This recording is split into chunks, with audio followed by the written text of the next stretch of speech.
Basic body positions. So Ollie's already lying supine. The straight position we want is arms above the head. So he's going to have his arms above the head. Now, when Ollie's relaxed, notice that there's a natural gap between the lower back and the floor. You can think of it as a tunnel. We want to try and pull these ribs, the anterior ribs along the costal margin, in toward the floor. In order to do that, Ollie has to activate his abdominal muscles. Once he does that, this hole, this gap is obliterated. If you have difficulty with opening the shoulders fully, what you'll find is some of you may be able to lie on the floor with a gap and have the arms on the floor. As soon as you activate pulling the ribs in, the arms are going to lift up because the shoulders, they're attaching via certain muscles, the pec muscles and serratus anterior onto the ribs. So as the ribs move down, the shoulders lift up too. And just rest the arms down. So don't be overly concerned if that happens.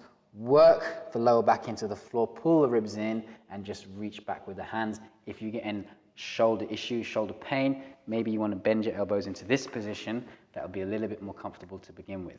Okay, tuck. We're going to have Ollie sitting up into a tuck position. He's pointing his toes and holding his shins and pulling his knees as close as he can towards the chest, okay? Notice Ollie's got quite a nice flat back. His lower back mobility is good. Some of you may be a bit more rounded.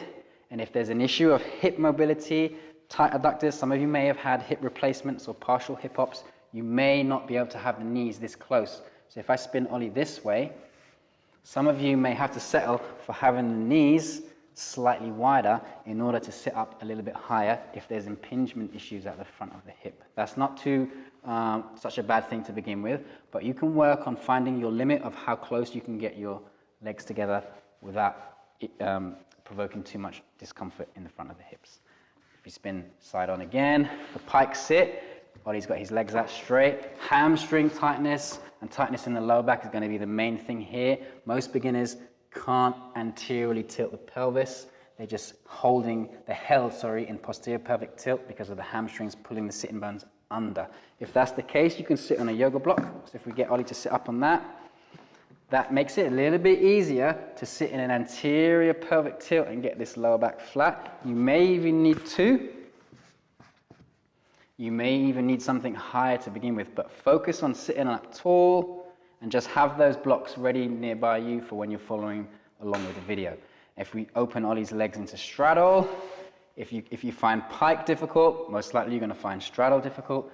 Keep this flat lower back, anterior pelvic tilt. If you don't need the blocks in pike, you probably won't need the blocks in straddle.